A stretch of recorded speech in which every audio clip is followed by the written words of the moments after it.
my town, head hanging low, face all in a frown, searching the sidewalk. What are they looking for? They're looking for Jesus. He's the cure. Yeah, looking for Jesus. I want to do something. We've got a special treat tonight. So we've been talking, and I've been telling you a little bit about Anchor Ministries, but I want to give you a chance. We've got a chance to hear from our founder and president, Bobby Lawrence. And so welcome, Bobby Lawrence. From here all the way to Savannah, Sherman set out to cause the South to howl. And he burned everything up for a 60-mile swath from here all the way to Savannah, right? He killed everybody he could kill. I mean, he burned Atlanta down. He was bent on ending the war. And many wanted to charge him with war crimes after the battle because of how brutal he was. But history tells he cut this war in half. After the war, there was over 750,000 people dead from that war, more than all the other wars combined. Is that not amazing? 750,000 people. It affected everybody in America at that time. The destruction in the South was so bad. The starvation, the homelessness, the orphanage was filled up because people's parents got killed. Did y'all know any of that story? But y'all know what started the Civil War?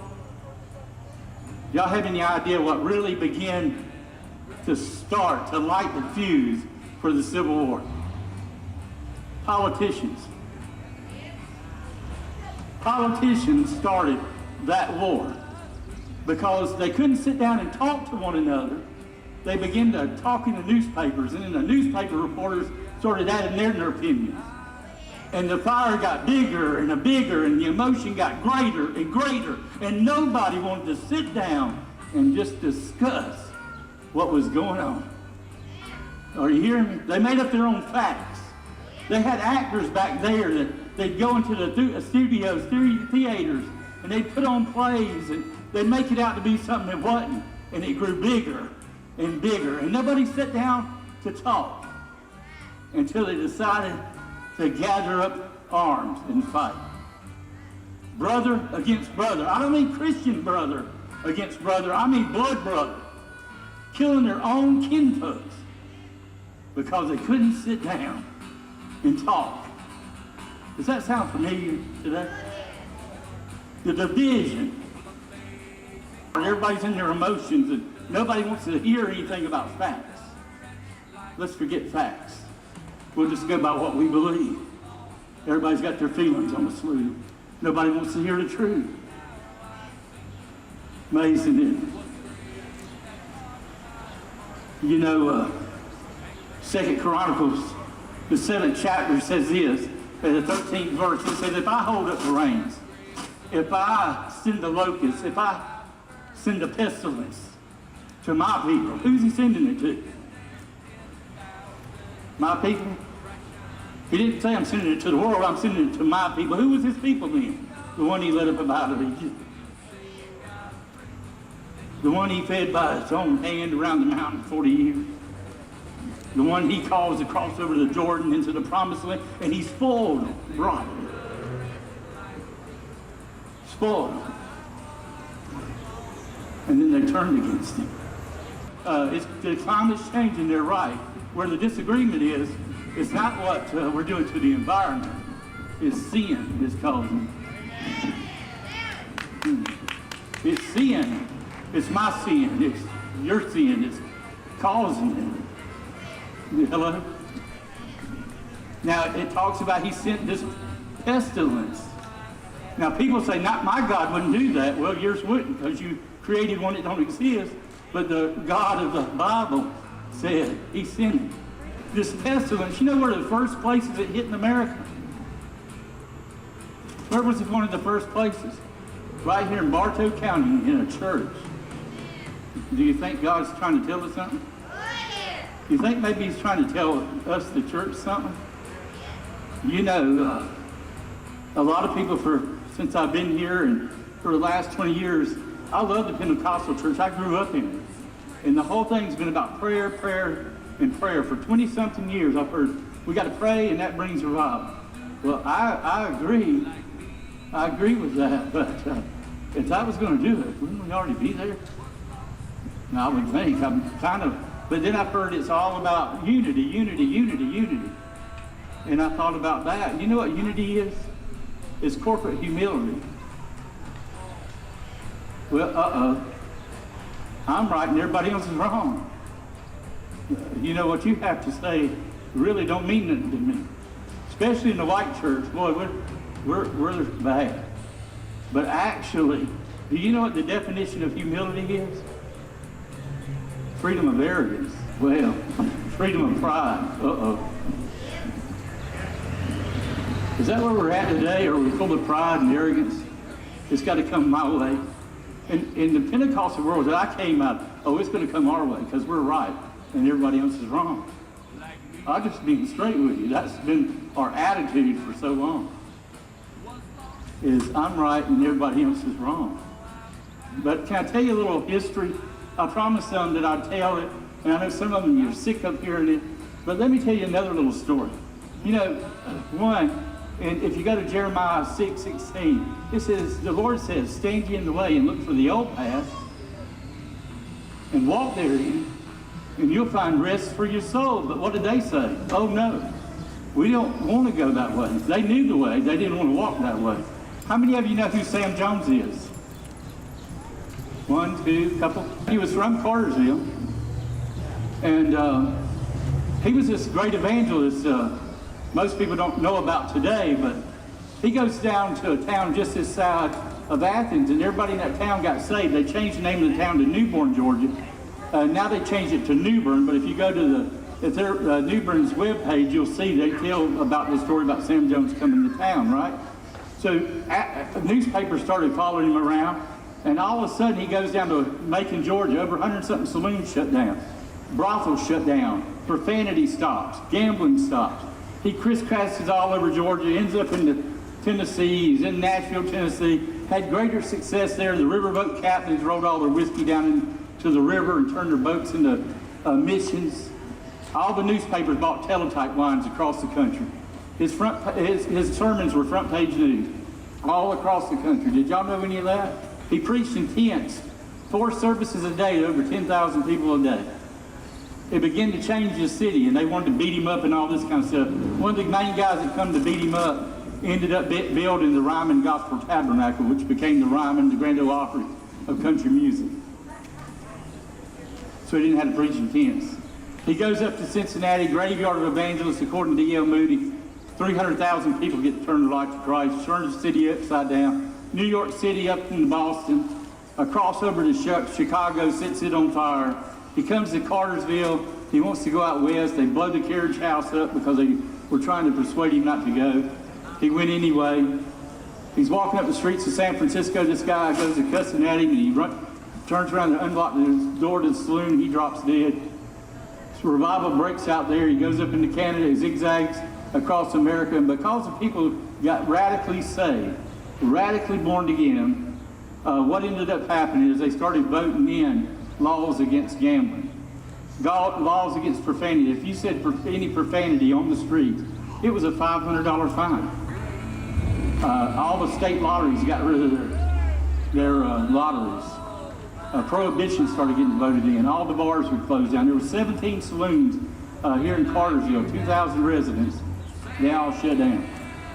Of course, we don't call them saloons, we call them restaurants nowadays. But after all this history I'm telling you about the great revivals that happened in the 1800s and all this, Billy Sunday after him, everywhere he went, Finney before Sam, wherever he went, saloons shut down. Jonathan Edwards, they stopped drinking in all the places.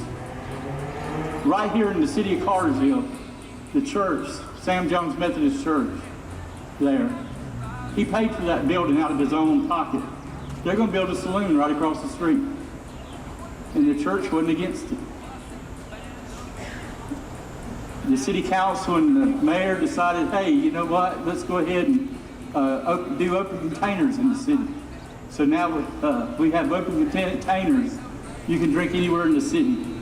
The state of Oregon had the same thing, but they went a little further this past year. They voted in and they legalizing hard narcotics. That'll come to Cartersville eventually if we don't stand up and fight it. What do y'all reckon? Are we just too divided? Now, we can't do nothing about all the country. Everybody knows politics is all local, but we can change things here. You know what I'm saying? If we use the Bible as a standard. Hello? There's so much more to our history than we even know because we've really been lied to. And most of us won't crack a book to even read to find out. Will we? Serious, there's some interesting history all over Georgia where God did some great and mighty things. I think he wants to do it again, but are we just too hard-hearted? Are we just set in our ways? You know, most Christians don't even see anything wrong with drinking. Most Christians don't. I'm not talking about lost people, I'm talking about Christians. Do you know how many people die every day from alcohol? How many people? It's equivalent to a 747 hitting the ground every single day. Every day. If that happened 2 days in a row, they'd shut all air flights, wouldn't they? But alcohol kills that many, and most Christians don't see any harm. What's the problem with drinking? Jesus made it. Really. Let me ask you something. Have you ever drank too much? How many of you ever drank too much? What condition was you in? What? Where does the Bible say that all drunks go? I'm just asking a question. I mean, I'm not preaching at you. I'm just asking a question. Hell, right? Now, if I didn't say that, then that makes me a coward, right? Whereas cowards end up with drunkards. Oh boy. But you know, our pastors can't really preach anything about the fear of God because you won't put anything in the offering plate. Of course, most of y'all's pastors tell me most of y'all ain't giving anything anyway. So all the white people here, if President Biden was to eliminate all income tax, would you take 30% of your income and give to the poor? Many of us in the white church, you know something, we're so self-centered, stingy, and so self-centered that, you know what, we're mean. I'm talking about not every Christian, but a lot of professing Christians, we're really mean. And if I was black, to be honest with you, I think he's a racist. But I know that's not the case. I just know you're mean to everybody. You really don't care what color they are. Straight up.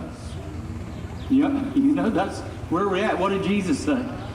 It says it's written, love God with all your heart, mind, and soul, and love your neighbor as yourself.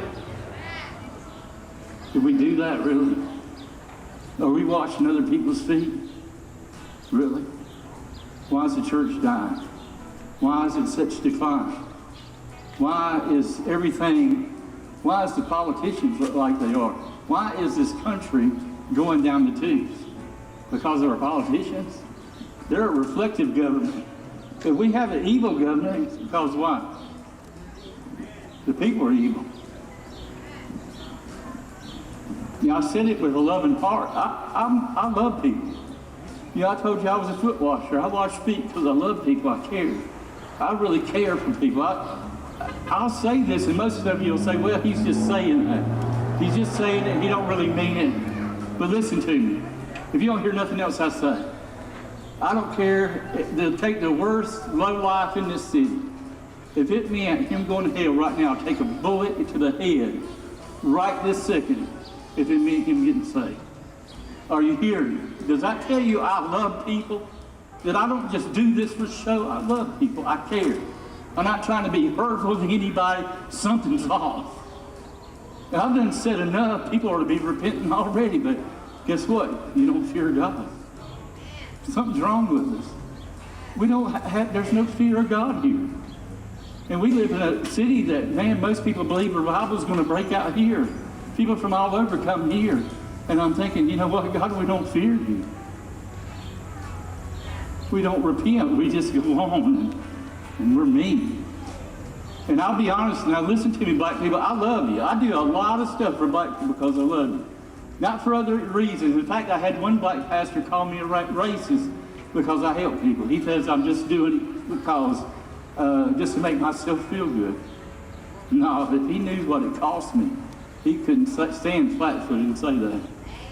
But let me tell you a little story about this little baby, black baby, born in rural Mississippi in 1954.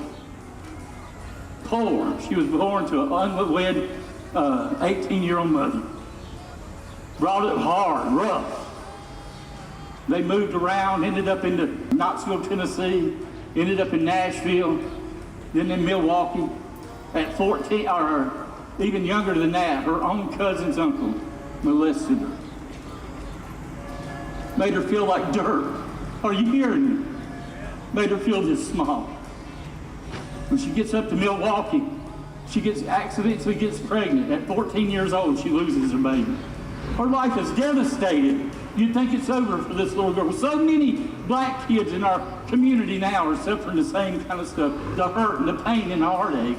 That's the one thing we all do have in common. We've all had heartache. If you ain't, it's coming. You hear me? Listen to what I'm trying to tell you. I'm just trying to tell you the truth. So listen, she ends up getting a job in high school as a DJ at a radio station. She worked her way up to become the most wealthiest black woman in North America. She was the first double billionaire. Now she is probably the most wealthiest black female in all the world. Y'all know her as Oprah. Did y'all know her story?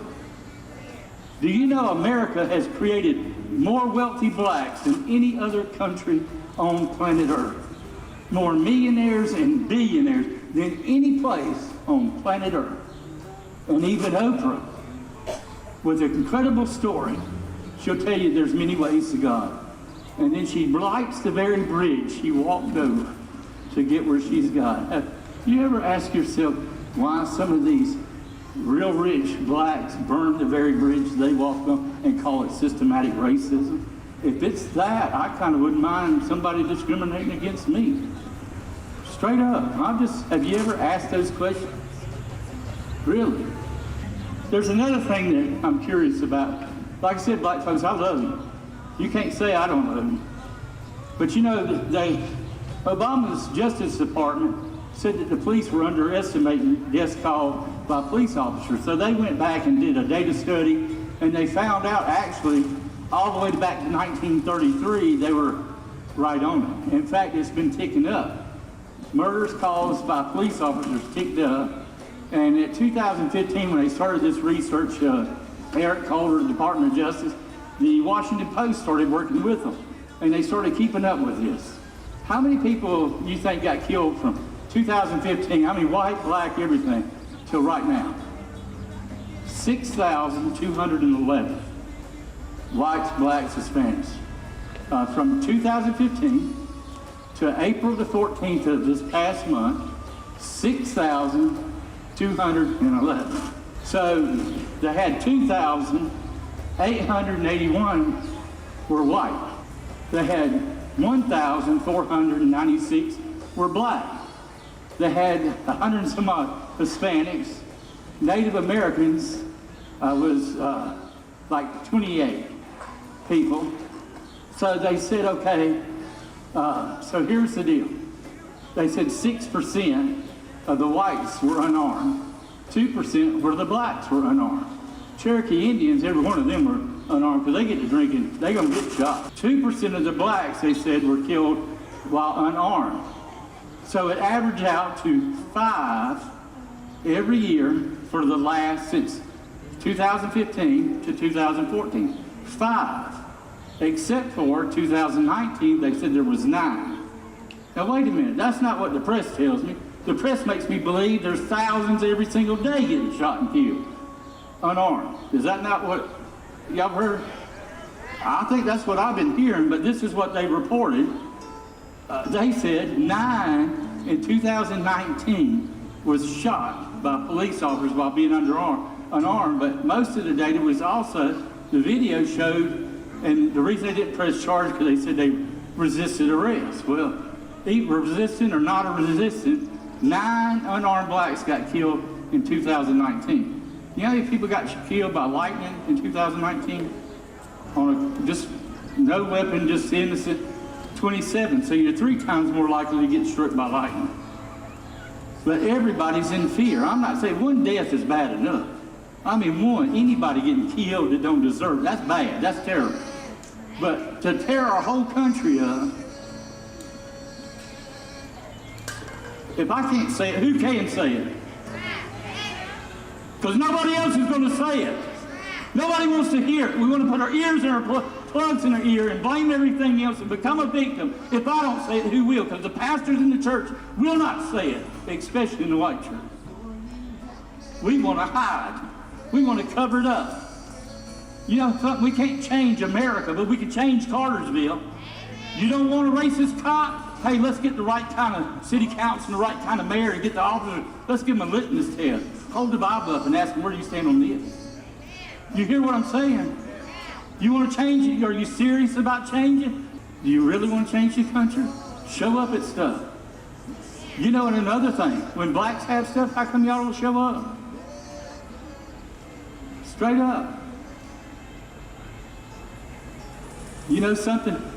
If we want to do what Jesus said, what did he say? Love our neighbor as ourselves. That means you and me. You hear me? Do we do that? Are we going to start doing that? Because I think we need to. Now let me ask you this. You know, this is another sad thing going on in the church. It's splitting the church. Methodist church, I got some good Methodist friends I love here. They're godly people. But we're scared to call things out. We're petrified to tell the truth. You hear what I'm trying to tell you? Listen to me. But when we agree with sin, what does that do with us? I love homosexuals. And we can say everything Paul wrote is archaic, and we can tear it out of the Bible, and we can tear up the Old Testament. But let's just go by what Jesus said. Because most of the homosexuals believe they're born that way. And the church is giving them an excuse and laying a feather bed for them and saying, yeah, they're born that way. Well, here's what Jesus said. It's written. Listen to me. You must be born again. You can't stay that way. They give the same excuse to alcoholics and drug addicts. You know, you're born with a disease. Baloney. You lack self-control. In fact, you're not an alcoholic. You lack self-control.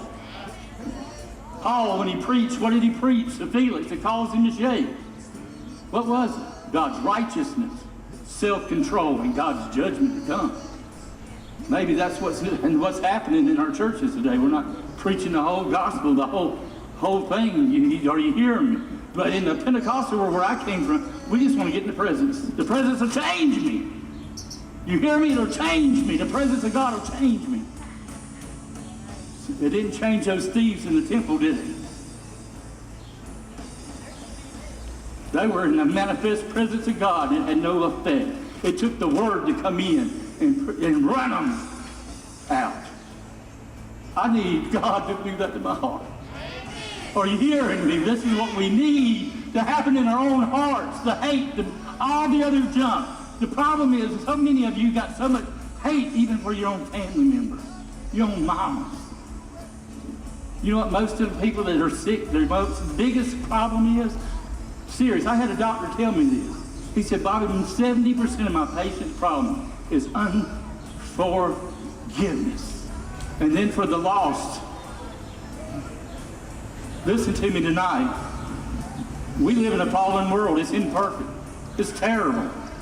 It tells us in the scripture it's a fallen world. As soon as you start playing a victim, it's over for you. You might as well throw in the towel. As soon as you start playing a victim, it's over. You hear me? Stop playing a victim. You ain't a victim. It's life. Get up. I've been dead. In 1983, I was killed in a horrible accident.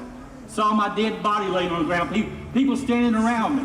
I can tell you right now, there's a heaven or a hell, regardless if you believe there is one or not. But are you hearing me? In 2012, I was on life support. I saw hell and heaven again. It is literally a real place. And we're all born in a river headed to hell. I was, everybody. Every single one of us born. That's John 3:18, read it. But here's what God done. He sent a life raft, John 3:16.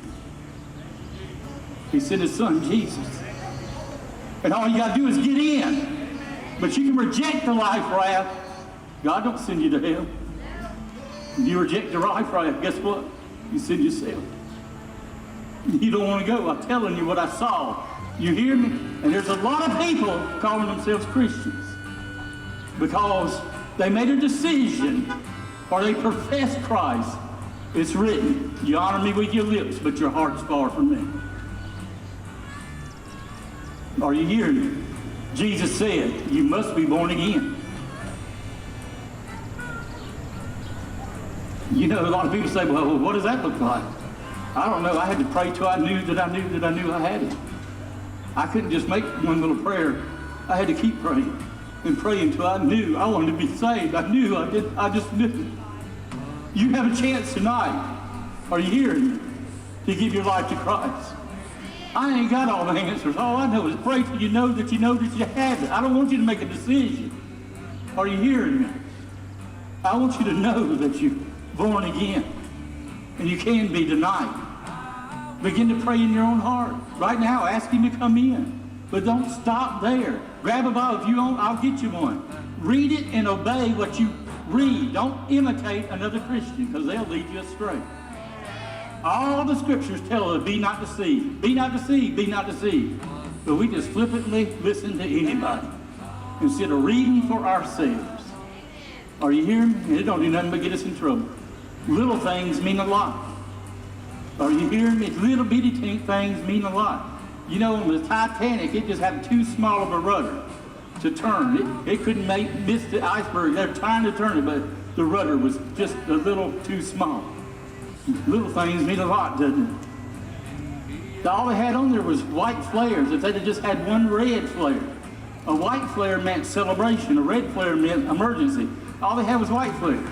If they just would have had one little tiny red flare, they could have been saved. There would have been a ship there in no time to save everybody there. Little things mean a lot, doesn't it? Do you know they used to drop a bucket into the water and check the temperature? The rope was a foot too short.